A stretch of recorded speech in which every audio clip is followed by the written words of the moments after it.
बच्चों आज हम आपके लिए लेकर के आए हैं केमिकल बॉन्डिंग का नया लेक्चर। तो इस लेक्चर में बच्चों हमें क्या पढ़ना है? इस लेक्चर में हमको सीधी सी बात वो पढ़नी है जो कि हमने पिछली क्लास में नहीं पढ़ी थी। जो पिछली क्लास में पढ़ा था वहां से आगे देखना है। संकर्ण समाप्त कर लिया था, संकर्ण समाप्त कर लिया है। अब संकर्ण के अनुप्रयोग देखेंगे, कहां कहां पे यूज में आता है। बैक बॉन्डिंग देखेंगे, बैक बॉन्डिंग क्या होता है, इलेक्ट्रॉन डेफिशिएंट बॉन्ड और हाइड्रोजन बॉन्ड, ये सारी बातें हमको आज करनी है। लेकिन इन सब को करने के लिए आपका मुझे चाहिए सहयोग, क्योंकि मैं इनको थोड़ा सा स्पीड में करवाने की ट्राई करूंगा। आप अगर स्पीड में नहीं चलेंगे तो भैया मेरी स्पीड स्लो हो जाएगी, और मेरी स्पीड स्लो हो जाएगी तो आपका फिर सिलेबस थोड़ा सा पीछे हो जाएगा। तो कोशिश करें हम अब अपनी थोड़ी सी स्पीड को बढ़ाएं, क्योंकि आपकी और मेरी ट्यूनिंग जो है वो बहुत अच्छी हो चुकी है। तो अब हम स्पीड को बढ़ा सकते हैं, ठीक है। चलो, तो संकर्ण को हम समाप्त कर चुके हैं बेटा, संकर्ण फिनिश हो चुका है। अब हम बात करेंगे बेटा आगे की, संकर्ण के अनुप्रयोग की बात करेंगे, ठीक है। तो संकर्ण के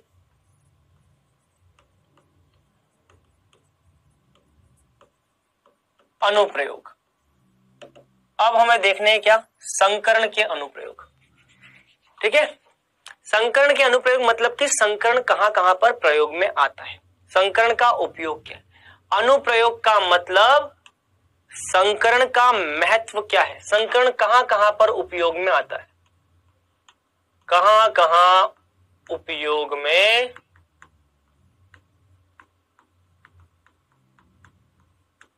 आता है, संकर्ण कहां कहां उपयोग में आता है, ये हमें देखना है बेटा, ठीक है। चलिए आ जाइए। तो इसमें सबसे पहला है बच्चों बंध कोण। क्या? बंध कोण। पिछली कई क्लासों से कई बच्चे मुझे बोलते हैं कि सर पानी का बंध कोण कितना है, सर अमोनिया का बंध कोण कितना है, किसका बंध कोण ज्यादा है, किसका बंध कोण कम है। ये बहुत सारे प्रश्न आपके दिमाग में कितने ही दिन से चल रहे हैं। मैं देखता हूं आप लोगों के कमेंट में देखता हूं, कई बच्चे क्या करते हैं, जो आगे पढ़ाई जाने वाली बातें हैं ना उनको पहले से पूछ लेते हैं कि सर बताओ इसमें बंध लंबाई का क्रम क्या है। अरे पहले ये तो देख ले सर ने बंध लंबाई के क्रम के क्वेश्चन करवाए या नहीं करवाए। तो पहले आप ये देखो कि मैं वहां तक पहुंचा हूं या नहीं पहुंचा हूं। तो बेटा बंध कोण के बारे में पहले मैंने बात नहीं की थी, लेकिन आज हम बंध कोण को पढ़ेंगे और संकर्ण में इसका क्या अनुप्रयोग है, इसका किस तरह से उपयोग होगा वो हम बात करेंगे। लेकिन इसे समझने के लिए पहले आप मुझे लाइव चैट में जाओ और मुझे कमेंट करके बताओ कि क्या आप लोग पिछली क्लास को अच्छे से पढ़ करके आए हो, क्या आपने पिछली क्लास के जितने भी बातें थी उनके अच्छे से नोट्स बनाए हैं। जल्दी से फटाफट सभी बच्चे मुझे फोटो भेजो और बताओ कि नोट्स आपने ढंग से बनाए हैं या नहीं बनाए, क्योंकि बेटा चीजें तभी समझ में आएंगी जब हम ढंग से लिखेंगे। प्रॉपर्ली लिखा करो। आपने बेटा एक बात महसूस की होगी, जब हम चीजों को लिखते हैं तो हमको ज्यादा समझ में आता है, और अगर हम चीजों को केवल देखने का काम करेंगे तो हमको समझ में नहीं आता है, उतना नहीं आता है बट उतना समझ में नहीं आता।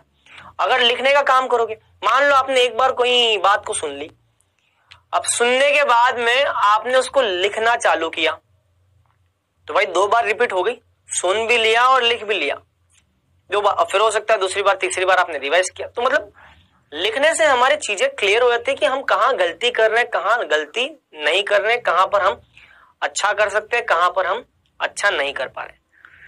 तो सब लोग बढ़िया से नोट्स बना रहे हो ना बेटा, आप लोगों पे भरोसा करो ना, मैं भरोसा कर लो, नोट्स बना रहे हो अच्छे से, पक्का नोट्स बनाना। देखो सभी से बोल रहा हूं मैं, कोई भी इसको हल्के में ना ले इस बात को, ठीक है। चलो सबसे पहले आते हैं बेटा बंध कोण पे। बंध कोण होता क्या है, चलो सबसे पहले तो हम ये देखते हैं बंध कोण क्या होता है। जैसे कि चलो मैं पानी की बात करता हूं, पानी की बात, ठीक है, पानी के बारे में बात करता हूं। बच्चों पानी में आपने ऐसी पानी की आपने लुईस संरचना दे रखी, पानी का आकृति आपने ऐसा देख रखा है, ठीक है। ये है पानी की आकृति, ये आपने देख रखी बेटा। पानी की आकृति आपने देख रखी, पानी की आकृति कैसी होती है बेटा? वी शेप होती है, ठीक है। या कई बार आप इसको मुड़ी हुई आकृति,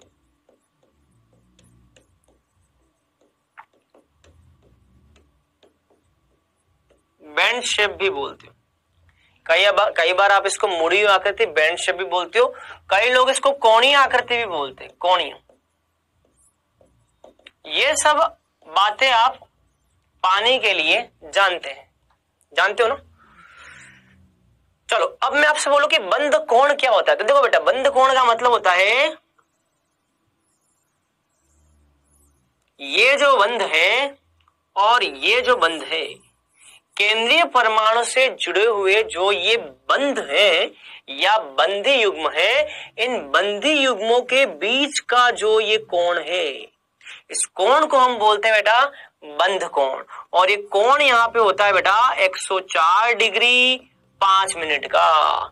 कई जगह पर 104 डिग्री के आसपास दे रखा है और कई जगह पर 105 डिग्री भी दे रखा है। तो बंध कोण का मतलब है केंद्रीय परमाणु से जुड़े हुए जितने भी बंध हैं उन बंधों के बीच का कोण, बंधी युग्म के बीच का कोण। ध्यान रखना यहाँ पे लोन पेयर का कोई योगदान नहीं, लोन पेयर के बारे में हम चर्चा नहीं करते। बंध कोण से तात्पर्य केवल और केवल किस बात से है? बंधी युग्म के बीच में कोण से है। बंधी युग्म के बीच में कोण जो होता है उसको हम बोलते हैं बेटा बंध कोण। तो बंध कोण का मतलब किसी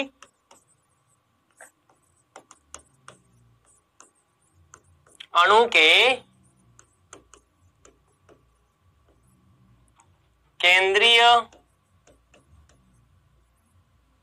परमाणु से जुड़े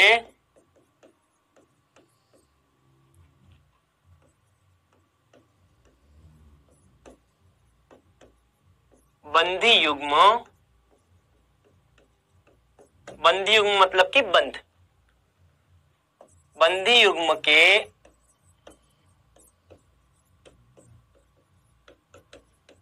बीच का कोण ही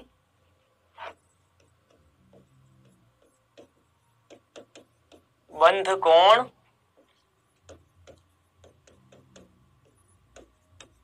कहलाता है, ठीक है। तो किसी अणु के केंद्रीय परमाणु से जुड़े बंधी युग्म के बीच का कोण ही बंध कोण कहलाता है। तो यहाँ पे केंद्रीय परमाणु कौन है बेटा? ऑक्सीजन।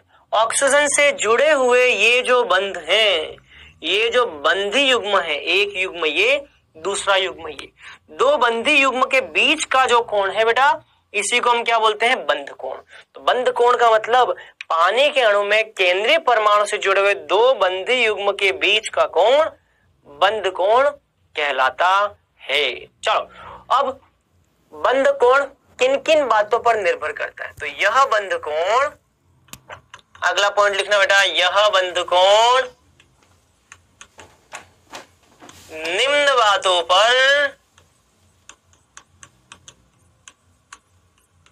निर्भर करता है। बेटा यहां तक की बात आपको समझ में आ गई? मैंने जो भी पढ़ाया यहां तक की बात समझ में आ गई? अभी तक मैंने जितनी भी बातें बोली आपको समझ में आ गई? बंध कोण क्या होता है, बंधी युग्म के बीच का कोण, ये सब समझ में आ गया। चलो अब अगला पॉइंट है बंध कोण कितनी बातों पर निर्भर करता है। बेटा उसमें सबसे पहला है बंध कोण निर्भर करता है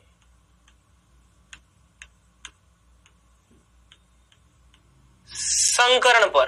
किस पर निर्भर करता है बेटा? संकरण पर। संकरण मतलब कि बंध कोण निर्भर करता है संकरण पर, हाइब्रिडाइजेशन, हाइब्रिडाइजेशन पर निर्भर करता है, संकरण पर। चलो जैसे कि मान लो किसी अणु के केंद्रीय परमाणु का संकरण sp है, मान लो किसी अणु के केंद्रीय परमाणु का संकरण sp2 है, मान लो किसी का संकरण sp3 है, तो आपको ये बात मैं बता चुका हूं कि sp संकरण में बंध कोण कितना होता है बेटा? 180 डिग्री का। ये बात मैं आपको बता चुका हूं।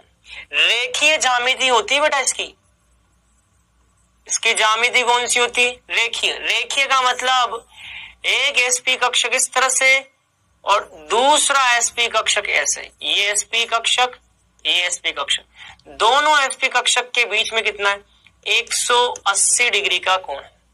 तो यहाँ पे बंद कोण कितना बन जाता है बेटा, 180 डिग्री।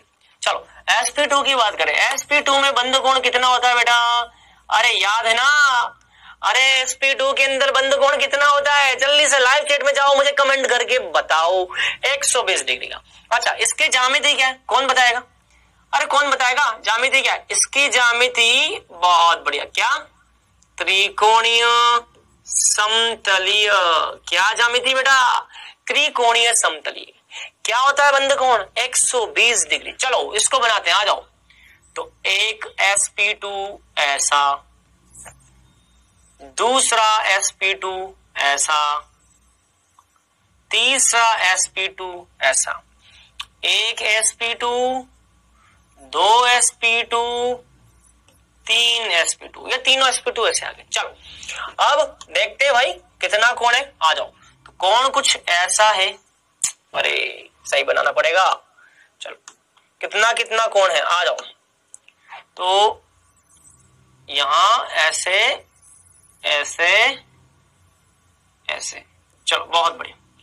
एक कोण ये, दूसरा ये, तीसरा, मतलब कोना ये, दूसरा कोना ये, तीसरा, तीन कोण ये हो गए त्रिकोणीय समतलीय हो गई। चलो अब इसमें बंद कोण कितना है बेटा, आ जाओ। इसमें बंद कोण है, ये बंद कोण कितना है, 120 डिग्री का। बंद कोण कितना है बेटा, 120 डिग्री का। तो यहां बंद कोण आ जाएगा बेटा 120 डिग्री का, ये 120 डिग्री का बंद कोण है। चलो अब बात करते हैं हम sp3 की। sp3 की ज्यामिति क्या है, चतुष्फल की। चतुष्फल की मतलब कि कैसा, आ जाओ। चतुष्फल की मतलब कि यहाँ पे बंद कोण कितना होना चाहिए, 109 डिग्री 29 मिनट, ये हो जाएगा बंद कोण। अच्छा बच्चों यहाँ पे एक बात ध्यान रखना, कई जगहों पर यहाँ पे 109 डिग्री 28 मिनट कोण भी लिखा हुआ है ना, तो ये ध्यान रखना। तो ये एक sp3 हो जाएगा, ये दूसरा sp3 हो जाएगा,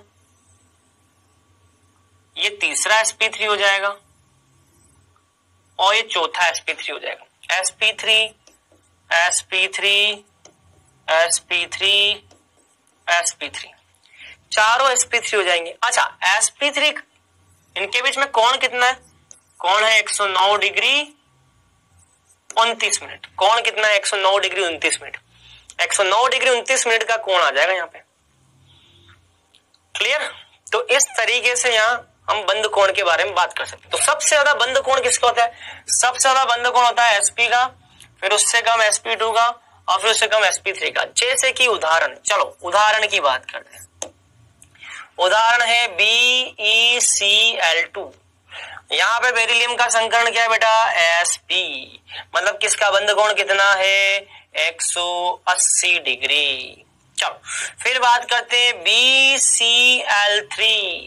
BeCl3 में संकरण निकालो, कितना आएगा, sp2। बोरोन के पास 3 सिग्मा बंध है और बोरोन के पास 0 लोन पेयर है। अगर बोरोन के पास 3 सिग्मा बंध और बोरोन के पास 0 लोन पेयर हो तो त्रिविम संख्या कितनी हो गई, 3 सिग्मा बंध 0 लोन पेयर, 3 + 0 3 हो गया। त्रिविम संख्या 3 हो तो संकरण sp2 होता है, क्लियर। चलो फिर हम बात करते हैं आगे की। अब आते हैं हम CH4 पे। CH4 में संकरण होता है sp3, हम सब जानते हैं, मतलब कि यहाँ पे बंद कोण हो जाएगा 109 डिग्री का। तो ये हो जाएगा 120 डिग्री, ये हो जाएगा 109 डिग्री 29 मिनट। सबसे ज्यादा बंद कोण BeCl2 का, BeCl3 और सबसे कम CH4 का। इस तरह से हमको करना। चलो अब आते हैं दूसरा। संकरण के आधार पर बंद कोण की हमने व्याख्या कर ली। अब हम दूसरा हमें देखना है एकाकी इलेक्ट्रॉन युग्म, लोन पेयर की संख्या। एकाकी इलेक्ट्रॉन युग्म लोन पेयर की संख्या, ठीक है।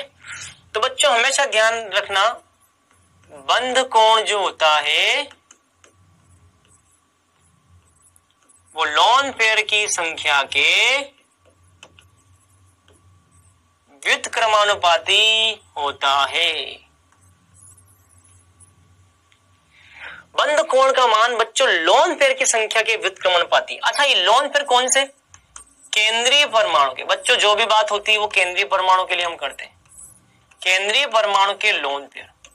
तो केंद्रीय परमाणु के लोन पेयर की संख्या जितनी ज्यादा होगी उतना बंध कोण कम होगा, ये ध्यान रखना, ठीक है। अच्छा, और ये कब लागू करना है? जब केंद्रीय परमाणु का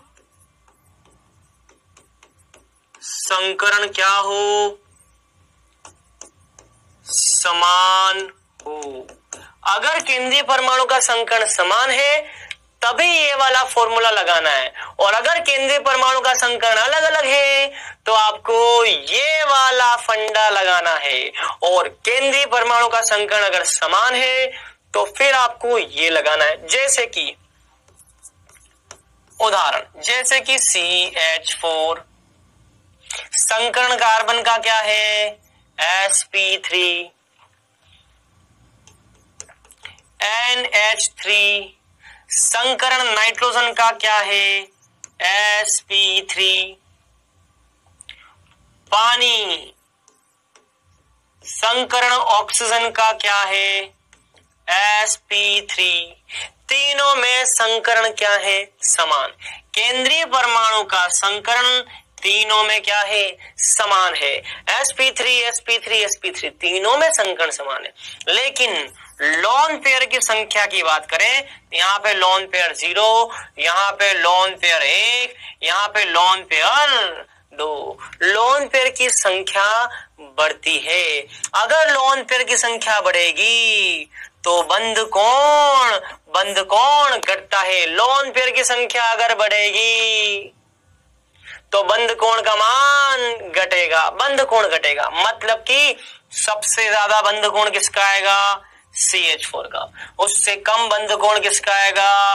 अमोनिया का। उससे कम बंध कोण किसका आएगा बालकों? पानी का आ जाएगा। यहाँ पे लोन पेयर 0, यहाँ पे लोन पेयर 1, यहाँ पे लोन पेयर 2। लोन पेयर की संख्या बढ़ेगी। अगर लोन पेयर की संख्या बढ़ती है तो बंध कोण का मान घटता है। बंध कोण का मान लोन पेयर की संख्या बढ़ने पर घटता है। इसका बंध कोण होता है बेटा 109 डिग्री 29 मिनट। इसका बंध कोण होता है बेटा 160 डिग्री। इसका बंध कोण होता है 104 डिग्री 5 मिनट। ये है बच्चों बंध कोण का क्रम। ध्यान रहे ये फॉर्मूला केवल तभी लगाना है जब केंद्रीय परमाणु का संकरण क्या होता है? केंद्रीय परमाणु का संकरण समान होता है। वेरी वेरी इंपॉर्टेंट, ध्यान रखना बेटा। समझ में आया? यहां तक की बात क्लियर? यहां तक की बात क्लियर? चलो सी पॉइंट। अब आते हैं सी पे। लोन पेयर की संख्या हो गया। अब तीसरे पॉइंट पे आते हैं। तीसरा पॉइंट क्या है? देखो बच्चों, तीसरा पॉइंट है यदि केंद्रीय परमाणु का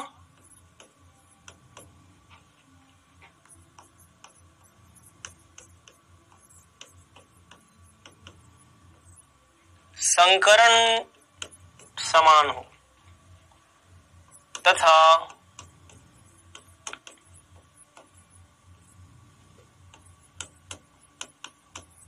केंद्रीय परमाणु के पास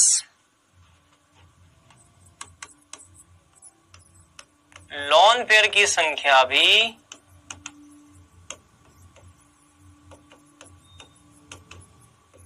समान हो,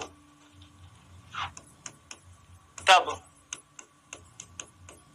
बंध कोण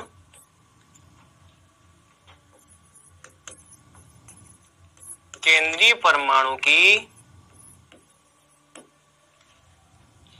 बंध कोण केंद्रीय परमाणु की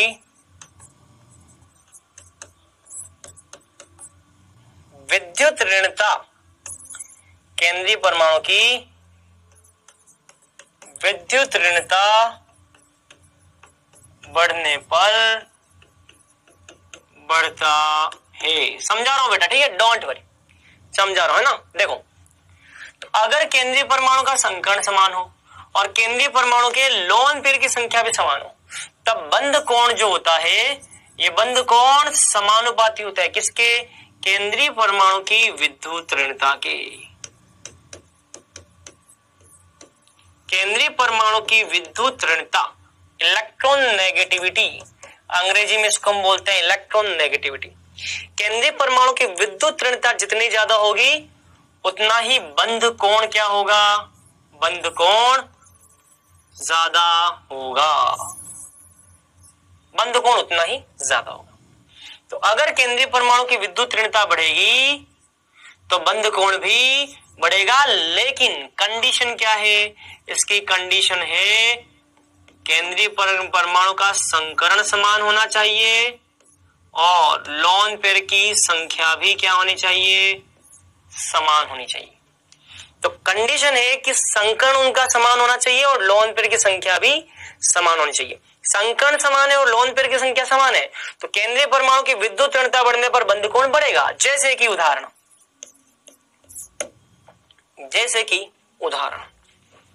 ठीक है, NF3 PF3 ASF3, ठीक है, हमारे पास 3 अणु है बेटा, NF3 PF3 और ASF3। यहां पे केंद्रीय परमाणु कौन है? केंद्रीय परमाणु नाइट्रोजन है। यहां केंद्रीय परमाणु कौन है? फास्फोरस। यहां केंद्रीय परमाणु कौन है? आर्सेनिक।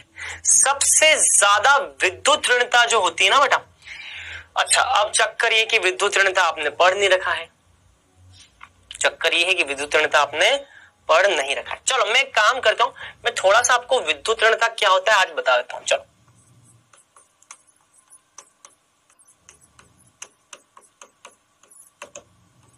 विद्युत ऋणता क्या है मैं आपको थोड़ा सा इसका ज्ञान दे देता हूं, ठीक है बेटा। देखो बेटा, विद्युत ऋणता का मतलब होता है बहुत सिंपल।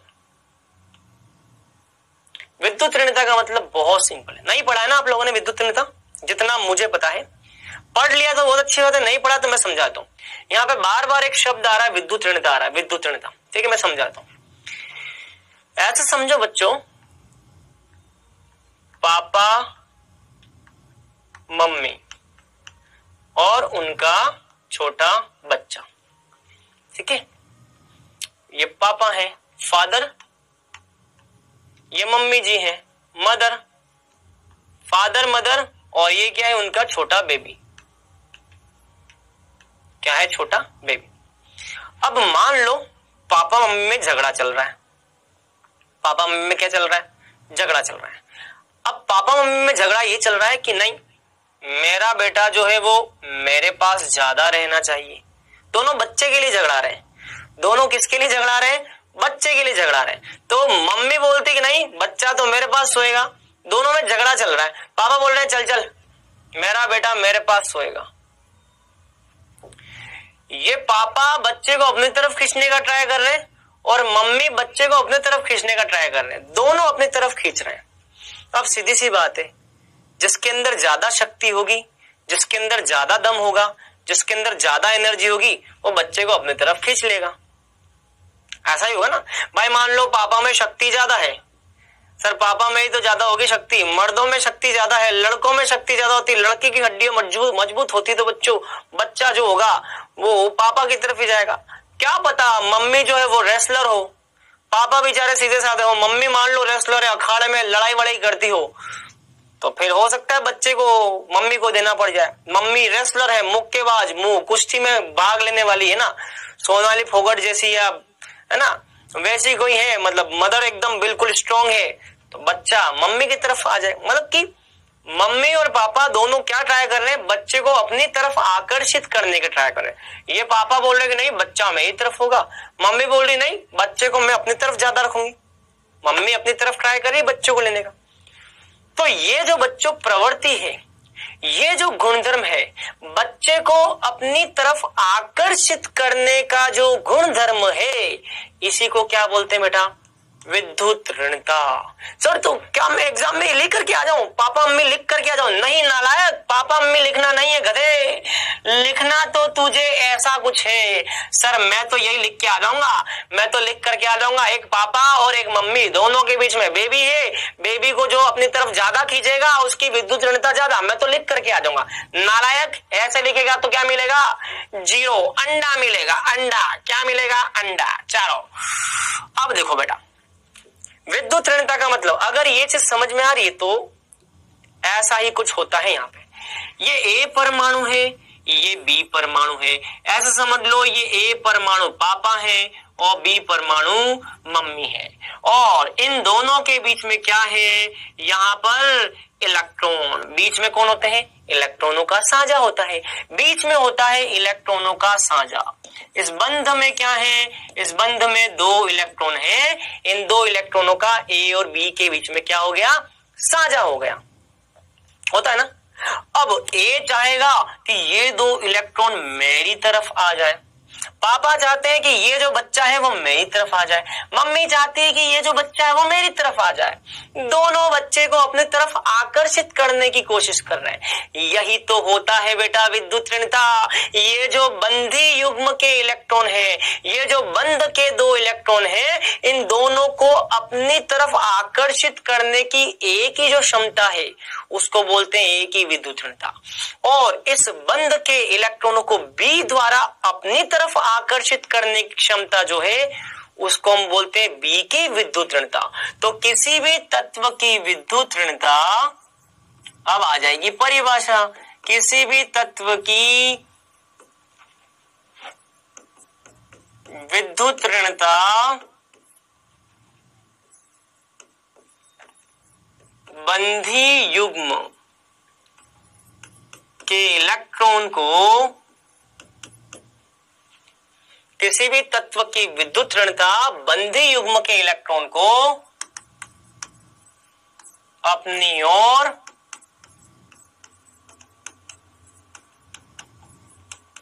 आकर्षित करने की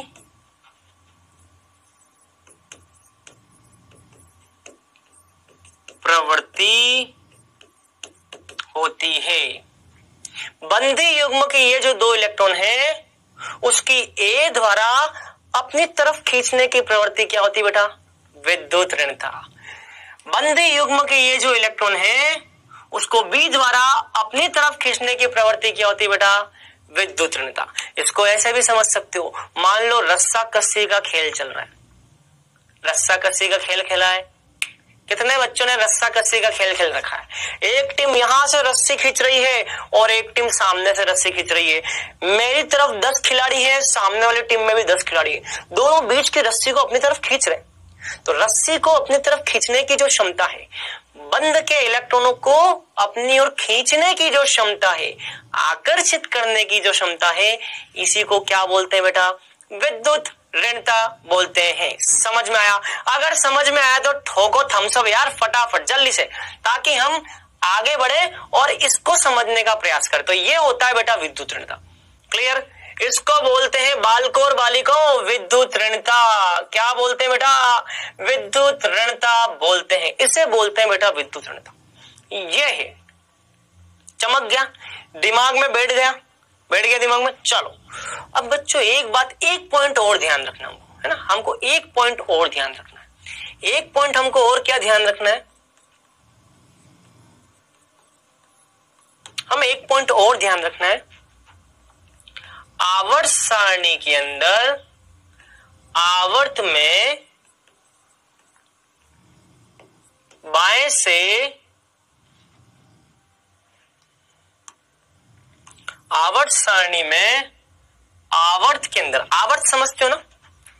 अरे आवर्त सारणी का आवर्त समझते हो ना? आवर्त का मतलब ये क्षैतिज पंक्ति, जैसे लिथियम, बेरिलियम, बोरॉन, कार्बन, ये जो क्षैतिज पंक्ति, इसको हम बेटा क्या बोलते हैं? आवर्त बोलते हैं। ये ऐसा सीधी पंक्ति। अच्छा, और जो खड़ी पंक्ति है, खड़ी, लिथियम, सोडियम, पोटेशियम, रुबिडियम, ये खड़ी पंक्ति जो है बेटा, इस खड़ी पंक्ति को हम क्या बोलते हैं? वर्ग बोलते हैं।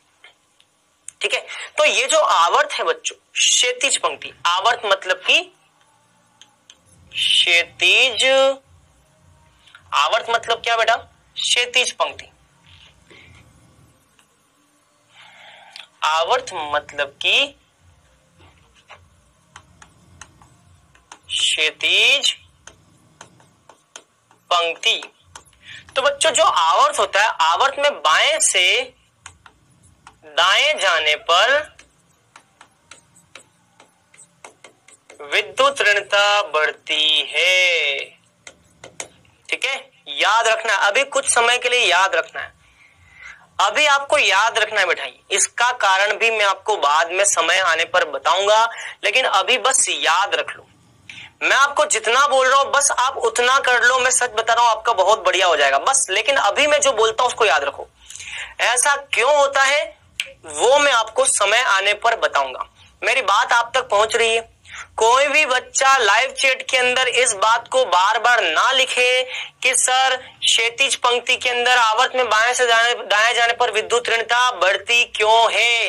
ये क्वेश्चन कोई भी बच्चा मुझे बार बार नहीं पूछेगा, क्योंकि मैं आपको बोल रहा हूं इस बात का जवाब समय आने पर मैं बता दूंगा, अभी उसकी जरूरत हमको नहीं है। ठीक है, समझ में आया? चलो, और एक पॉइंट हमको यहाँ पे ये ध्यान रखना है कि वर्ग में, वर्ग मतलब कि क्या, खड़ी पंक्ति, वर्ग में ऊपर से नीचे जाने पर विद्युत ऋणता घटती है। समझ में आया? विद्युत ऋणता घटती मतलब कि लिथियम से बेरिलियम, बेरिलियम से बोरोन, बोरोन से कार्बन, जब भी आप बाएं से दाएं जाओगे, ये क्या है, ये बायां है, आवर्त सारणी का बायां, और ये क्या है, ये दायां है।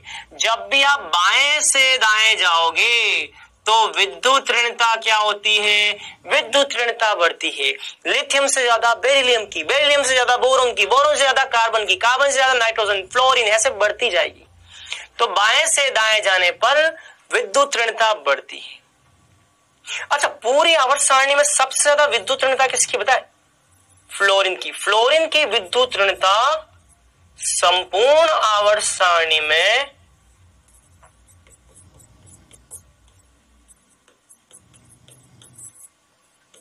सर्वाधिक है।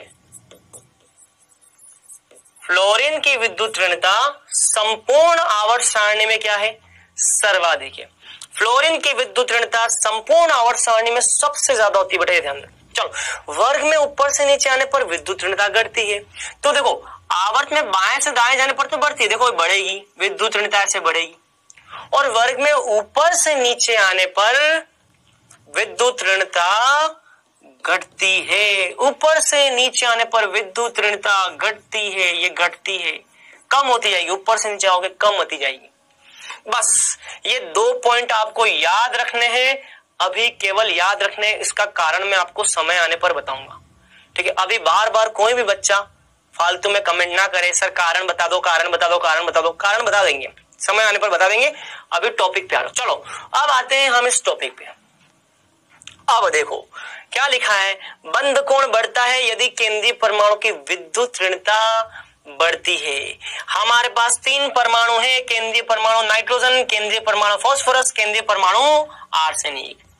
नाइट्रोजन वाला जो वर्ग है, नाना पाटेकर, असरानी, सब बीमार। वर्ग में ऊपर से नीचे जाने पर क्या लिखवाया था, वर्ग में ऊपर से नीचे जाने पर विद्युत ऋणता घटती है।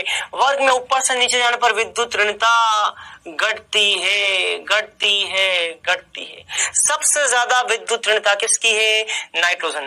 केंद्रीय परमाणु की विद्युत ऋणता का क्रम क्या है, सबसे ज्यादा विद्युत ऋणता नाइट्रोजन की, उससे कम फास्फोरस की, उससे कम आर्सेनिक की। अगर विद्युत ऋणता का क्रम ये है तो बंध कोण का क्रम क्या हो जाएगा, बंध कोण का क्रम हो जाएगा NF3 का सबसे ज्यादा, फिर PF3 का, फिर ASF3 का। अगर विद्युत ऋणता ज्यादा है नाइट्रोजन की तो यहां पर बंध कोण सबसे ज्यादा होगा। अगर केंद्रीय परमाणु की विद्युत ऋणता अगर ज्यादा है, बढ़ती है, तो बंध कोण भी ज्यादा हो जाएगा। अगर विद्युत ऋणता ज्यादा है तो इसका बंध कोण भी सबसे ज्यादा आएगा। समझ में आया? यहां तक की बात क्लियर? चलो 100% यहां तक की बात क्लियर? ठीक है, इसको एक बार नोट कर लो बेटा, फिर हम आगे की बात पे आते हैं। चलो एक एग्जांपल और लेते हैं बेटा, एक एग्जांपल और, चलो एक एग्जांपल और लेते हैं। OF2 और दूसरा SF2, OF2 और SF2 है ना। चलो केंद्रीय परमाणु की विद्युत ऋणता की बात करते हैं। बताओ केंद्रीय परमाणु की विद्युत ऋणता। चलो ऑक्सीजन वाला परिवार कौन सा बेटा? वर्ग 16। ऑक्सीजन, सल्फर, सेलेनियम, टेल्यूरियम और पोलोनियम। नीचे जाने पर क्या होता है? विद्युत ऋणता घटती है। नीचे जाने पर, वर्ग में नीचे जाने पर विद्युत ऋणता घटती है। ऑक्सीजन से कम किसकी हो जाएगी? सल्फर की। यहाँ केंद्रीय परमाणु ऑक्सीजन, यहाँ केंद्रीय परमाणु सल्फर। बताओ बंध कोण किसका ज्यादा आएगा? बंध कोण OF2 का ज्यादा आएगा SF2 की तुलना में। ऐसे करना है बेटा। ये वर्ग 16 है और ये कौन सा वर्ग है? कहा गया? हमने बनाया था अभी, ये वर्ग 15 है। ठीक है, चलो यहां तक की बात क्लियर? आते हैं अब अगली बात पे। चलो अब अगला पॉइंट C हो गया। C के बाद में D वाला पॉइंट। अब बच्चों ये मान लो केंद्रीय परमाणु का संकर्ण भी समान है, केंद्रीय परमाणु में एकाकी युग्मों की संख्या भी समान है और केंद्रीय परमाणु की विद्युत ऋणता भी समान हो, केंद्रीय परमाणु भी समान हो, तो हम क्या करेंगे? तो यदि संकर्ण समान, मान लो यदि संकर्ण समान है,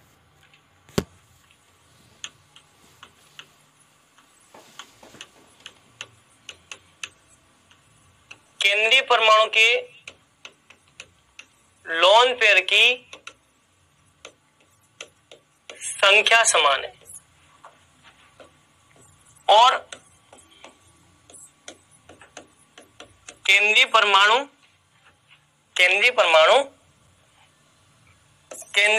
भी समान, मतलब कि उसकी विद्युत ऋणता समान।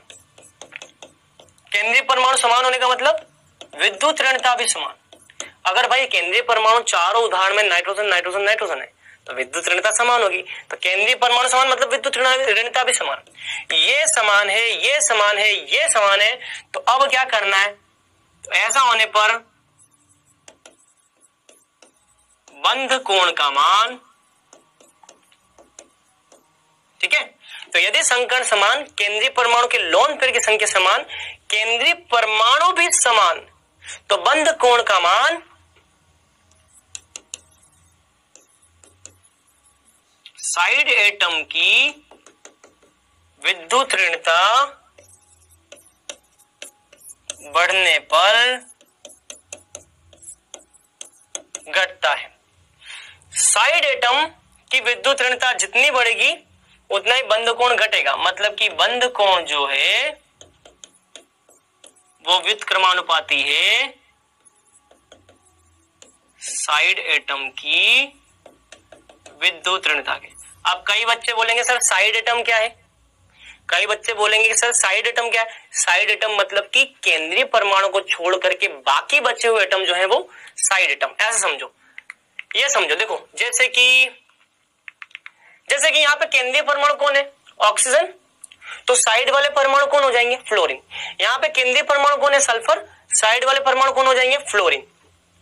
चलो यहां देखो केंद्रीय परमाणु कौन है? नाइट्रोजन, नाइट्रोजन के बाद ये साइड वाले परमाणु कौन है? फ्लोरीन। तो साइड वाले परमाणु मतलब कि केंद्रीय परमाणु को छोड़ करके। तो अब आते हैं हम यहां, चलो तो जैसे कि उदाहरण, आ जाओ उदाहरण, ठीक है उदाहरण। चलो तो उदाहरण में NF3 NCl3 NBr3 मान लो ये दे रखा है आपको। अब देखो बेटा,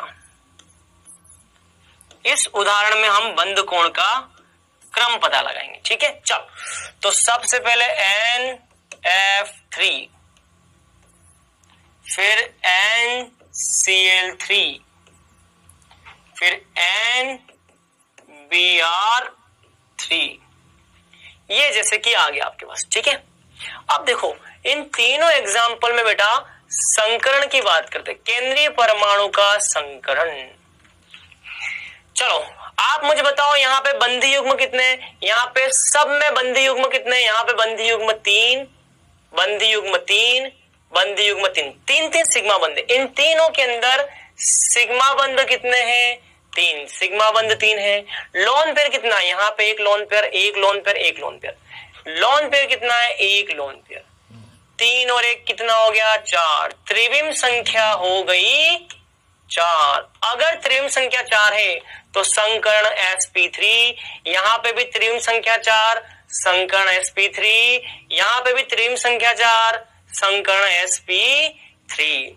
संकर्ण सब में समान है बालको, संकर्ण सब में समान है। तो मैंने आपसे क्या बात बोली थी, अगर संकर्ण समान है तो फिर हम क्या देखेंगे, लोन पेयर की संख्या। देखो देखो देखो, अरे जरा देखो देखो देखो, संकर्ण यदि समान हो तो फिर हम क्या देखते हैं, संकर्ण समान हो तो लोन पेयर की संख्या देखो, लोन पेयर की संख्या। चलो, लोन पेयर क्या है, लोन पेयर यहाँ पर कितना है, केंद्रीय परमाणु पे एक लोन पेयर, यहाँ पे केंद्रीय परमाणु पे लोन पेयर कितना है, एक, यहाँ पे केंद्रीय परमाणु पे लोन पेयर कितना है, एक। लोन पेयर भी तीनों में समान। चलो, अब आ जाओ तीसरे पॉइंट पे, अगर लोन पेयर समान हो तो फिर हमको क्या देखना है, केंद्रीय परमाणु का संकर्ण समान, लोन पेयर समान। तो अब हमको देखना है कि केंद्रीय परमाणु की विद्युत ऋणता बढ़नी चाहिए। अच्छा, केंद्रीय परमाणु की विद्युत ऋणता। चलो, केंद्रीय परमाणु क्या है, केंद्रीय परमाणु की विद्युत ऋणता। यहाँ पे केंद्रीय परमाणु क्या है, नाइट्रोजन, यहाँ पे क्या है, नाइट्रोजन, यहाँ पे क्या है, नाइट्रोजन। मतलब कि केंद्रीय परमाणु की विद्युत ऋणता तो समान आएगी, क्योंकि परमाणु बदल नहीं रहा है। तो जब परमाणु समान है तो विद्युत ऋणता बदल नहीं सकती, तो भैया परमाणु क्या, समान। चलो, अब देखो क्या लिखा, अगर संकरण समान है, लोन पेयर की संख्या समान है और केंद्रीय परमाणु की विद्युत ऋणता भी समान है, अब हमको क्या देखना है, अब हमको साइड परमाणु की विद्युत ऋणता देखनी है। चलो, साइड परमाणु क्या क्या है, चलो इन तीनों में साइड परमाणु देखते हैं। साइड परमाणु क्या है, यहाँ पे साइड परमाणु फ्लोरीन है, यहाँ पे साइड परमाणु क्लोरीन है, यहाँ पे साइड परमाणु ब्रोमीन है। मैंने आपको बता रखा है कि संपूर्ण आवर्त सारणी में सबसे ज्यादा विद्युत ऋणता किसकी है, फ्लोरीन की। फ्लोरीन से कम हो जाएगी क्लोरीन की, क्लोरीन से कम हो जाएगी ब्रोमीन की। वर्ग 17। ऊपर से नीचे आने पर विद्युत ऋणता घटती है, विद्युत ऋणता घटती है। बहुत बढ़िया। तो विद्युत ऋणता, साइड परमाणु की विद्युत ऋणता की बात करें, फ्लोरीन की सबसे ज्यादा, उससे कम क्लोरीन की, उससे कम ब्रोमीन की। अगर साइड परमाणु की विद्युत ऋणता का क्रम ये है, तो साइड परमाणु की विद्युत ऋणता अगर घटेगी, अगर ये घटता है तो ये बढ़ेगा। इसका मतलब बंध कोण क्या होगा, बताओ। अगर ये घटेगा, विद्युत ऋणता घटेगी, तो बंध कोण बढ़ जाएगा, बंध कोण बढ़ जाएगा। तो अगर विद्युत ऋणता घटती है तो बंध कोण बढ़ जाएगा। ये आ जाएगा बेटा बंध कोण का क्रम। इस तरीके से आपको चीजों को करना है। चलो, एक एग्जांपल और करें, आ जाओ, एक उदाहरण और। PF3, PCl3, PBr3। चलो, इसको करते हैं, करेंगे। संकरण की बात करें तो बच्चों जब आप इसका संकरण निकालोगे तो ये sp3 आएगा, ये भी sp3 आएगा, ये भी sp3 आएगा। तीनों का संकरण समान। लोन पेयर की संख्या की बात करें तो लोन पेयर यहाँ पे 1 आएगा, यहाँ पे लोन पेयर 1 आएगा, यहाँ पे लोन पेयर 1 आएगा। तीनों में लोन पेयर समान, ठीक है। केंद्रीय परमाणु की बात करें तो यहाँ पे केंद्रीय परमाणु फास्फोरस, यहाँ पे केंद्रीय परमाणु फास्फोरस, यहाँ पे फास्फोरस, केंद्रीय परमाणु समान। तो अब देख लो यार, साइड परमाणु की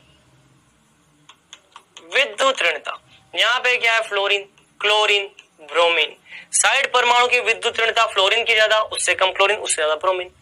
इसका मतलब बंध कोण क्या हो जाएगा? जहां साइड परमाणु की विद्युत ऋणता ज्यादा है उसका बंध कोण सबसे कम हो जाएगा। ये आ जाएगा क्रम, समझ में आया? इस तरीके से हो जाएगा। क्लियर? चलो, तो यहां तक की बात स्पष्ट हो गई। ये था बेटा बंध कोण। बंध कोण के बाद में अगला प्रॉपर्टी है दूसरा। पहला बंध कोण था, पहला बंध कोण। अब हम आते हैं बेटा बंध लंबाई पर। बंध लंबाई आपको मैं बता चुका हूं, बंध लंबाई का मतलब मैं बता चुका हूं ना, बंध लंबाई का मैं मतलब बता चुका हूं। परमाणुओं के नाभिकों के बीच की दूरी, ये ए परमाणु का नाभिक, ये बी परमाणु का नाभिक। परमाणुओं में नाभिकों के बीच की दूरी जो ये होती है उसे हम बोलते हैं बंध लंबाई। तो यहां पे डी क्या हो जाएगा? डी हो जाएगी यहां पे बंध लंबाई। तो बंधित परमाणु ए और बी क्या है? दोनों बंधित। बंधित परमाणुओं में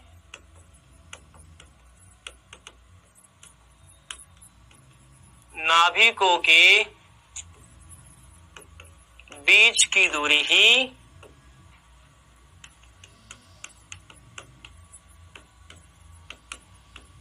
बंध लंबाई कहलाती है। बंधित परमाणुओं में नाभिकों के बीच की दूरी ही बंध लंबाई कहलाती है। चलो, तो बंध लंबाई किस पर निर्भर करती है? यह निम्न कारकों पर निर्भर करती है। सबसे पहला कारक तो है बच्चों आकार, साइज। क्या बेटा? साइज। ठीक है, तो बंध लंबाई साइज के क्या है बच्चों? सीधे समानुपाती। परमाणु के आकार के सीधे समानुपाती होती है बंध लंबाई। जैसे कि उदाहरण F2 Cl2 Br2 I2। सबसे बड़ा आकार किसका है? आयोडीन का। तो आयोडीन की बंध लंबाई ज्यादा, उससे कम ब्रोमीन, ऐसे। ठीक है, इसी प्रकार से जैसे मान लो एस है ना,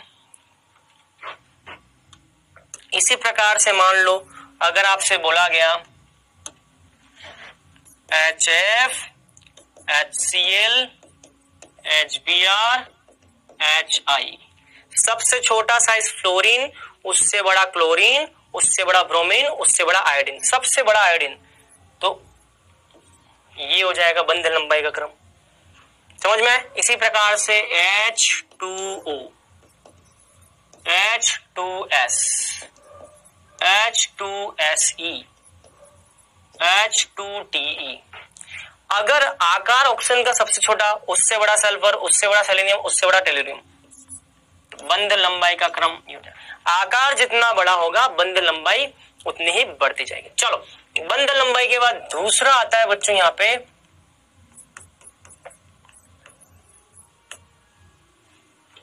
तत्व की विद्युत ऋणता।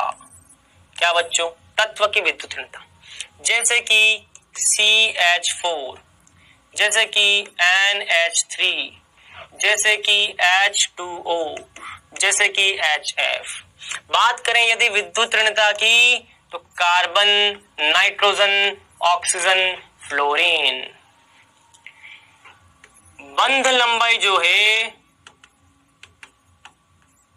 वो व्युत्क्रमानुपाती है विद्युत ऋणता के। किसके व्युत्क्रमानुपाती है बेटा? विद्युत ऋणता के। यदि विद्युत ऋणता बढ़ती है तो बंध लंबाई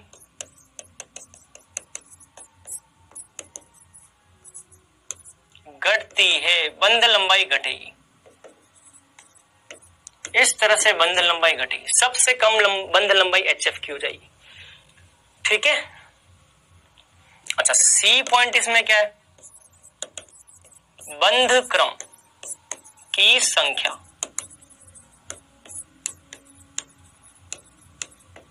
बॉन्ड ऑर्डर। ठीक है, बॉन्ड ऑर्डर। तो बंध लंबाई जो होती है बेटा व्युत्क्रमानुपाती है बॉन्ड ऑर्डर के। बॉन्ड ऑर्डर को शॉर्ट में हम BO लिखते हैं। बंध लंबाई बॉन्ड ऑर्डर के व्युत्क्रमानुपाती। बंध लंबाई किसके व्युत्क्रमानुपाती है? बॉन्ड ऑर्डर के। जैसे कि मान लो उदाहरण CC एकल बंध, CC द्विबंध और CC त्रिबंध। एकल बंध, द्विबंध, त्रिबंध, है ना। बॉन्ड ऑर्डर की बात करूं, बॉन्ड ऑर्डर बंध क्रम, यहाँ पे बंध क्रम कितना? 1, यहाँ पे बंध क्रम कितना? 2, यहाँ पे बंध क्रम कितना? 3। जैसे जैसे बंध क्रम बढ़ता जाएगा, अगर बंध क्रम बढ़ेगा तो बंध लंबाई घटेगी। मतलब कि बंध लंबाई सबसे कम उसकी होगी जिसका बॉन्ड ऑर्डर सबसे ज्यादा होगा। बॉन्ड ऑर्डर सबसे ज्यादा तो बंध लंबाई सबसे कम हो जाएगी। इस तरीके से आपको बेटा ये सारी चीजें करनी है। ठीक है, चलिए यहां तक की बात क्लियर। अच्छा बच्चों, यहाँ पे एक चीज और ध्यान रखना, कई बार हमको बंध ऊर्जा का क्रम पूछा जाता है। बंध ऊर्जा, बंध ऊर्जा जो होती है बेटा वो बंध लंबाई के व्युत्क्रमानुपाती होती है। बॉन्ड एनर्जी जो होती है वो बॉन्ड लेंथ के व्युत्क्रमानुपाती है। समझ में आया? जैसे कि मान लो बंध लंबाई का क्रम ये है, जो क्रम बंध लंबाई का होगा, जो क्रम बंध लंबाई का होगा उसका उल्टा क्रम बंध ऊर्जा का होगा। उस फॉर्मूले का मतलब क्या है? अगर बंध ऊर्जा, बंध लंबाई बढ़ेगी तो बंध ऊर्जा घटेगी, बंध लंबाई बढ़ेगी बंध ऊर्जा घटेगी। अगर बंध लंबाई घटती है, बंध लंबाई अगर घटती है तो बंध ऊर्जा बढ़ेगी, बंध लंबाई अगर घटेगी तो बंध ऊर्जा बढ़ेगी। मतलब कि बंध ऊर्जा बढ़ेगी, CH4 से ज्यादा H2O, H2O से ज्यादा अमोनिया, अमोनिया से ज्यादा HF। इस तरीके से आपको करना है। समझ में आया? चलो यहाँ पे वही बंध लंबाई सबसे कम है, बंध लंबाई जितनी कम होगी बंध ऊर्जा उतनी ज्यादा होगी। तो बंध ऊर्जा का क्रम क्या आ जाएगा? तो ये तो है बंध लंबाई का क्रम।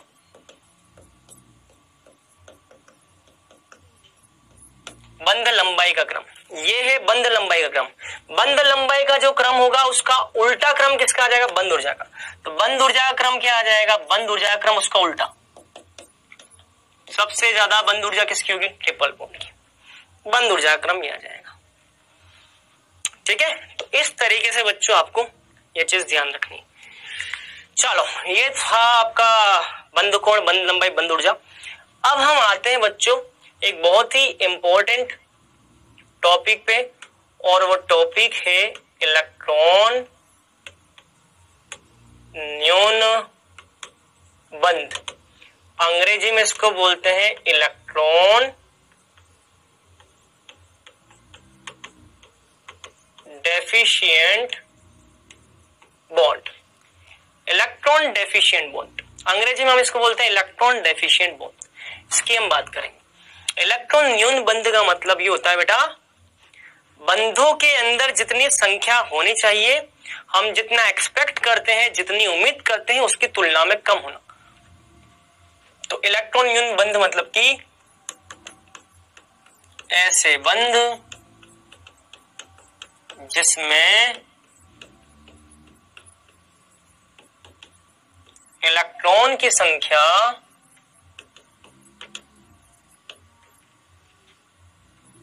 अपेक्षित मान से, अपेक्षित मतलब कि जितनी उम्मीद है, अपेक्षित मान से कम हो। ऐसे बंध जिसमें इलेक्ट्रॉन की संख्या अपेक्षित मान से कम होती, हमने जितना उम्मीद लगा रखी है ना उससे कम हो, तो ऐसे बंध जिसमें इलेक्ट्रॉन की संख्या अपेक्षित मान से कम होती है, उनसे कम संख्या होती है। जैसे कि इसका सबसे फेमस उदाहरण है बेटा B2 H6। आपने बनाना बॉन्ड के बारे में सुना होगा, बनाना बॉन्ड सुना है बेटा? कितने बच्चों ने बनाना बॉन्ड के बारे में सुन रखा है? कितने बच्चों ने बनाना बॉन्ड के बारे में सुन रखा है? बनाना बॉन्ड, बनाना केले के आकार का बंध होता है, B2H6 के अंदर ऐसा होता है। तो B2H6 जो है बेटा वो इलेक्ट्रॉन न्यून बंध है, इलेक्ट्रॉन डेफिशिएंट बॉन्ड का एग्जांपल है B2H6। चलो कैसा होता है बेटा, आ जाओ। तो ये देखो, एक BH3 ऐसे बना दो। B2H6 का मतलब क्या है? B2H6 का मतलब है अगर मैं 2 BH3 अणु ले लूं तो ये क्या हो जाएगा? B2H6 हो जाएगा। B2H6 कैसे बनेगा? अगर BH3 के 2 अणु ले लो तो B2H6 बन जाएगा। मानते हो ना? अगर BH3 के 2 अणु ले लें तो B2H6 बन जाएगा। मतलब कि BH3 का एक अणु ये, BH3 का दूसरा अणु ये, 2 अणु ले लो तो क्या बन जाएगा? B2H6 बन जाएगा। अब ये दोनों अणु आपस में जुड़ेंगे कैसे? देखो, अब आइए, अब बात करते हैं हम आगे की। चलिए अब देखते हैं, इसको हम क्या बोलते हैं बेटा? इसको हम बोलते हैं, इस यौगिक का नाम है डाइबोरेन। क्या बोलते हैं? डाइबोरेन। और BH3 को हम क्या बोलते हैं बेटा? बोरेन बोलते हैं। क्या बोलते हैं? बोरेन। चलो आ जाइए, तो हम इसको शुरू करते हैं एक्सप्लेनेशन। अब देखो बेटा, आपको एक बात तो अच्छे से पता होगी कि BH3 के पास दो कुल कितने इलेक्ट्रॉन है? BH3 के पास कुल 6 इलेक्ट्रॉन है। BH3 के पास कुल 6 इलेक्ट्रॉन है। BH3 के पास कितने हैं? कुल 6 इलेक्ट्रॉन। BH3 के पास कुल 6 इलेक्ट्रॉन है। इसके पास 6 इलेक्ट्रॉन है, मतलब कि इसके पास अष्टक पूरा नहीं है। इसका मतलब इसका अष्टक पूर्ण नहीं है। अष्टक क्या है इसका? इसका अष्टक अपूर्ण है। चलो इस BH3 की बात करते हैं। 2 इसके पास भी कितने हैं? 6 इलेक्ट्रॉन, मतलब कि इसका भी अष्टक पूर्ण नहीं है, अष्टक अधूरा है, इनकम्प्लीट है, अपूर्ण है। तो बच्चों यहाँ अष्टक पूर्ण नहीं है, यहाँ अष्टक पूर्ण नहीं है। तो अब ये दोनों अणु क्या करेंगे? ये दोनों अणु आपस में जुड़ करके अष्टक को पूर्ण करने का प्रयास करेंगे। कैसे? चलो आओ देखते हैं अष्टक को पूर्ण करने का प्रयास कैसे करेंगे। तो होगा क्या बच्चों, यहां ध्यान से देखना, ठीक है? ध्यान से देखना। बोरोन के पास एक पी कक्षक खाली होता है। बोरोन के पास यहां भी एक पी कक्षक खाली होता है। ये खाली पी कक्षक है बोरोन के पास। सुनना है बेटा, सब बताऊंगा, ठीक है? खाली पी कक्षक क्या है? खाली पी कक्षक, ठीक है? अब सुनना, देखो खाली पी कक्षक कहां से आया? अगर मैं आपसे बोलूं कि बोरेन में इसका संकरण क्या है, तो आप क्या बोलोगे? 1 सिग्मा, 2 सिग्मा, 3 सिग्मा। बोरोन के पास 3 सिग्मा बंध है। और मैं आपसे बोलूं कि बताओ इसके पास कितने लोन पेयर हैं? तो बोरोन के पास 0 लोन पेयर है। मतलब 3 + 0 इसका संकरण कितना हो गया? 3 + 0 इसकी त्रिविम संख्या कितनी हो गई? इसकी त्रिविम संख्या हो गई 3। अगर किसी की त्रिविम संख्या 3 है तो संकरण क्या होता है? sp2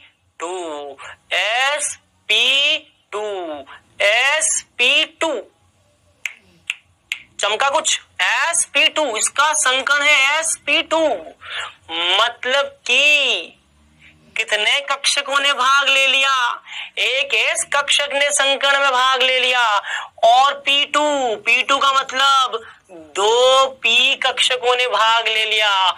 अभी भी एक p कक्षक ऐसा है जिसने संकरण में भाग नहीं लिया। तो वो p कक्षक क्या है बेटा?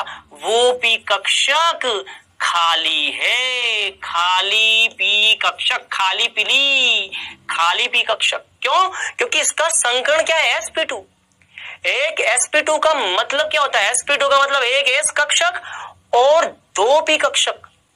टोटल कितने p कक्षक होते हैं एक उपकोष में? एक उपकोष में टोटल 3 p कक्षक होते हैं। एक s और 2 p ने तो क्या कर लिया? संकरण कर दिया। अभी भी ये वाला p कक्षक क्या है? खाली पीली, खाली है, ये खाली p कक्षक है। तो यही है वो खाली p कक्षक जिसने संकरण में भाग नहीं लिया, खाली p कक्षक जिसने संकरण में भाग नहीं लिया। तो अब क्या होगा? अब ये जो बोरॉन है ना, ये यहाँ के 2 इलेक्ट्रॉनों को अपनी तरफ क्या करेगा? खाली कक्षकों में बुलाएगा। क्या करेगा? खाली कक्षकों में बुलाएगा। बोरॉन बोल रहा है कि यार मेरे घर में बहुत सारी जगह है, आजा आजा आजा, राजा राजा राजा। तो ये 2 इलेक्ट्रॉनों को अपने खाली कक्षकों में बुलाने का प्रयास करेगा। उसी प्रकार से ये बोरॉन क्या करेगा?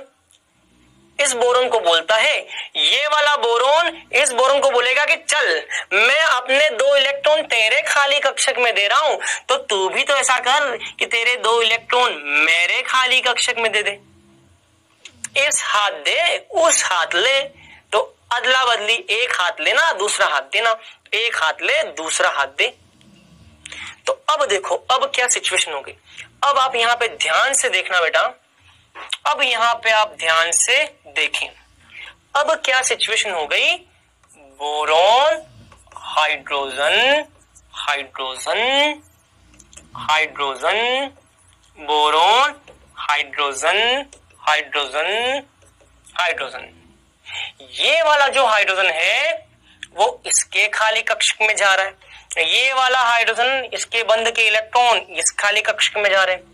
मतलब कि बोरोन हाइड्रोजन के बीच में यहां भी बंध बनेगा, क्योंकि ये 2 इलेक्ट्रॉन यहां भी जाएंगे, ये 2 इलेक्ट्रॉन यहां भी आएंगे। मतलब कि ये जो 2 इलेक्ट्रॉन है ना वो यहां जाएंगे, फिर यहां वैकेंसी हो जाएगी तो फिर यहां जाएंगे, फिर यहां जाएंगे। ऐसा क्यों? क्योंकि जैसे ही ये बोरोन जब यहाँ के 2 इलेक्ट्रॉन को अपनी तरफ बुलाएगा तो इसका कक्षक खाली हो जाएगा। तो फिर बोरॉन बोलेगा अरे मुझे दे दे थोड़ा सा, फिर ये 2 इलेक्ट्रॉन फिर यहां जाएंगे, फिर ये बोरॉन बोलेगा अरे मेरा खाली हो गया, फिर ये इलेक्ट्रॉन यहां जाएंगे, फिर ये बोरॉन बोलेगा अरे मेरा खाली हो गया, ये यहां जाएंगे, फिर बोरॉन बोलेगा मेरा खाली हो गया। इसका मतलब ये 2 इलेक्ट्रॉन ना तो बेचारे यहाँ के रहेंगे ना बेचारे यहाँ के रहेंगे, ये 2 इलेक्ट्रॉन ऐसे झूलते जाएंगे, झूलते जाएंगे, झूलते जाएंगे। मतलब कि ये जो हाइड्रोजन है वो यहां भी बंध बनाने का प्रयास करेगा और ये जो हाइड्रोजन है वो यहां भी बंध बनाने का प्रयास करेगा। चलो अब इसकी बात करते हैं। ये वाला 2 इलेक्ट्रॉन इसके खाली कक्षक में जाएगा। जैसे ये 2 इलेक्ट्रॉन यहां जाएंगे, अब बोरॉन बोलेगा यार मेरे पास 2 इलेक्ट्रॉन की कमी हो गई, प्लीज वापस दे दे, ये वापस जाएगा। फिर ये बोरॉन बोलेगा अरे मेरे पास कमी हो गई, ये 2 इलेक्ट्रॉन यहां जाएंगे, फिर ये बोलेगा नहीं मेरे पास कमी हो गई, फिर ये यहां आएंगे, फिर ये यहां जाएंगे, यहां आएंगे, यहां जाएंगे, दोलन करते रहेंगे। घड़ी का पेंडुलम होता है ना, ऐसे दोलन करता है, न दाया न बाया, बाया दाया, बाया दाया, बाया दाया, तो बाया दाया, बाया दाया, बाया दाया, ऐसे झूलता रहेगा। मतलब कि यहाँ पे हाइड्रोजन के साथ भी क्या है, ये भी यहाँ भी बंध बनाने का प्रयास करेंगे और ये 2 इलेक्ट्रॉन यहाँ भी बंध बनाने का प्रयास करेंगे, झूलते जाएंगे। मतलब कि ऐसे बनाना के आकार में एक बंध का निर्माण हो जाएगा, नीचे भी बनाना के आकार में ऐसे बंध का निर्माण हो जाएगा। तो इलेक्ट्रॉनों के यहाँ जुड़ने के कारण कैसा बंध बन गया? गौर करिए, ये बनाना के आकार का बंध बन गया। ये देखो, ये बनाना के आकार का बंध बन गया, ये बनाना के आकार का बंध बन गया। इसको हम बोलते हैं क्या? बनाना बॉन्ड। क्या बोलते हैं बेटा? बनाना बॉन्ड। क्लियर? समझ में आई यहां तक की बात? तो ऐसे होता है बेटा, इस तरीके से। अब बेटा यहां पे एक बात ध्यान से सुनना, जैसे ही यहाँ पे बंध बनेगा, जैसे यहाँ पे बंध बनने की कोशिश होगी, तो अब बोरोन के पास कितने बॉन्ड हो गए? देखो गौर करो, अब इस बोरोन के पास 1 2 3 4 सिग्मा हो गए। इस बोरोन के पास 4 सिग्मा बंध हो गए। लोन पेयर कितने? लोन पेयर तो अभी भी कितना है? लोन पेयर अभी भी 0 है। मतलब कि 4 + 0 त्रिविम संख्या क्या हो जाएगी? त्रिविम संख्या हो जाएगी 4, और जब भी त्रिविम संख्या 4 हो तो संकरण कितना हो जाएगा? संकरण इसका हो जाएगा अब sp3। तो बोरेन के अंदर संकरण था sp2, बोरेन के अंदर BH3 में संकरण था sp2, लेकिन डाई बोरेन में इसका संकरण कितना हो जाएगा? sp3। इसी प्रकार से यहाँ 1 2 3 4 ये भी हो जाएगा sp3। sp3 का मतलब ज्यामिति क्या हो जाएगी बेटा? ज्यामिति हो जाएगी चतुष्फलकीय। क्या हो जाएगी बेटा? चतुष्फलकीय। चतुष्फलकीय। पहले ज्यामिति क्या थी? sp2 था। sp2 में ज्यामिति क्या थी? त्रिकोणीय समतलीय। पहले ये क्या था? समतल में समतलीय था, लेकिन अब क्या त्रिकोणीय समतलीय है ना? अब चतुष्फलकीय। तो अब ये क्या हो गया? अब ये समतलीय नहीं है, अब ये क्या है? असमतलीय। समतलीय नहीं है, ये जो डाइबोरेन है ये समतलीय नहीं है। पहले क्या था? पहले sp2। sp2 का मतलब त्रिकोणीय समतलीय।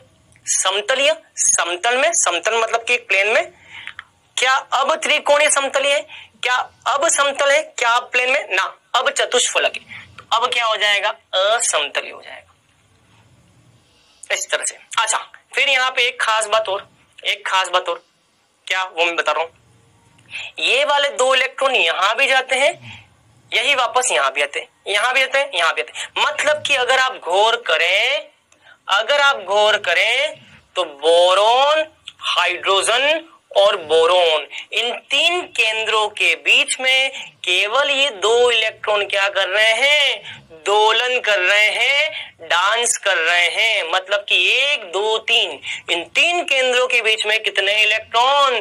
2 इलेक्ट्रॉन। इसीलिए इस बंध को क्या बोलते हैं? 3 सेंटर। कितने इलेक्ट्रॉन? 2 इलेक्ट्रॉन बॉन्ड, क्योंकि यहाँ पर 1 2 3, इन 3 केंद्रों के बीच में 2 इलेक्ट्रॉन दोलन कर रहे हैं, ऑसिलेट कर रहे हैं। एक इधर जा रहा है, फिर इधर आ रहा है, इधर जा रहा है, इधर आ रहा है। ये वाला भी क्या है? 1 2 3, 3 सेंटर और कितने electron? 2 electron. 3 centre 2 electron bond. तो अगर मान लो कभी एग्जाम में आ जाए कि यहाँ पे 3 सेंटर 2 इलेक्ट्रॉन बॉन्ड कितने हैं? मान लो कभी एग्जाम में आ जाए कि यहाँ पर 3 सेंटर 2 इलेक्ट्रॉन बॉन्ड कितने हैं?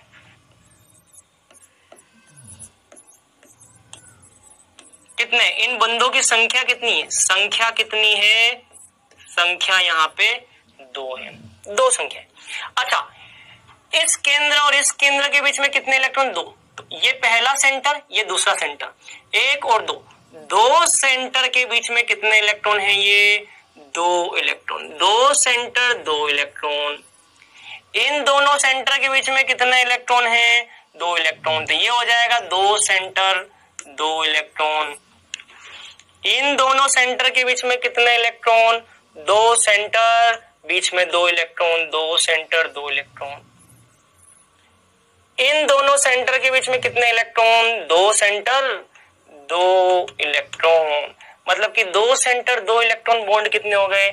2 सेंटर 2 इलेक्ट्रॉन बॉन्ड कितने हो गए? कितने हो गए? 1 2 3 4। संख्या हो जाएगी इनकी 4।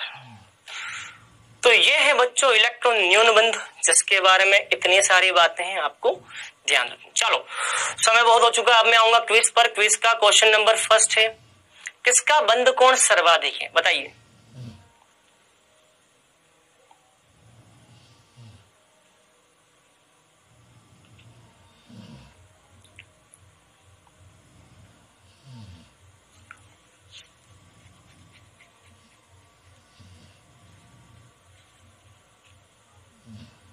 चलिए, दूसरा कोण H2S में बंध कोण है लगभग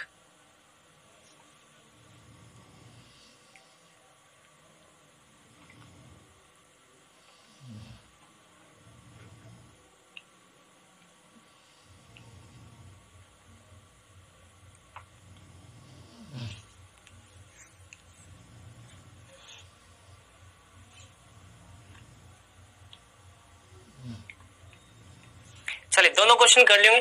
किसका बंध कोण सर्वाधिक है? मैंने आपको बता रखा है अगर साइड वाले एटम का विद्युत ऋणता अगर बढ़ता है तो बंध कोण घट जाएगा। इसकी विद्युत ऋणता ज्यादा, बंध कोण कम आएगा, इसका ज्यादा आएगा। H2S में बंध कोण कितना है? ये क्वेश्चन बहुत बढ़िया है बच्चों।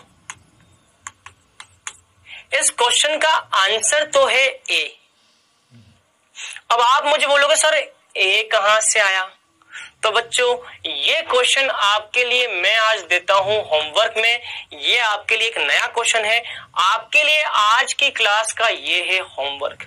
आप इसका आंसर अप्रोक्स 91 डिग्री क्यों है ये ढूंढ करके लाओगे।